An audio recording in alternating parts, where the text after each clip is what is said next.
দৃশ্য, হ্যাঁ আপনাদের মানে কোনো ইয়ে নেই, আপনারা বসে বসে কি সুন্দর টিভি দেখছেন আর আমি এবারে খেটে খেটে মরে যাচ্ছি। তাহলে কি করবো আমরা?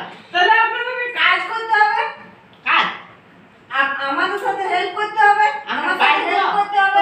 আমার তো বয়সে আমরা অনেক কাজ করেছি, অনেক আর কাজ কাজ করেছি, করবো না। ঠিক আছে। এবারে বউ এনেছি, এবারে বউ কাজ করবে। বইয়ে কাজ করবে, বইয়ের সাথেও হেল্প করতে হবে, হেল্প করি, কারণ কারণ অল্প আমরা স্বল্প করি। আমরা আমাদের বয়স হয়েছে, আমরা কি অতটা পারবো? আমি ওটা বলছি না, আমি বলছি যে আমাদের করবো না। সাথে একটু তো হেল্প করবো, করতে হবে। অল্প করবো। যেটা যেটা মানে করণীয় আপনাদের সেটা তো করতে হবে। বসে বসে টিভি দেখলে তো আর হবে না, গল্প করলে তো হবে না। করুন, আপনারা করুন, হ্যাঁ। করাটা বন্ধ করছি না, কিন্তু আপনারা মানে একটু সাময়িকভাবে ইয়ে করতে চেষ্টা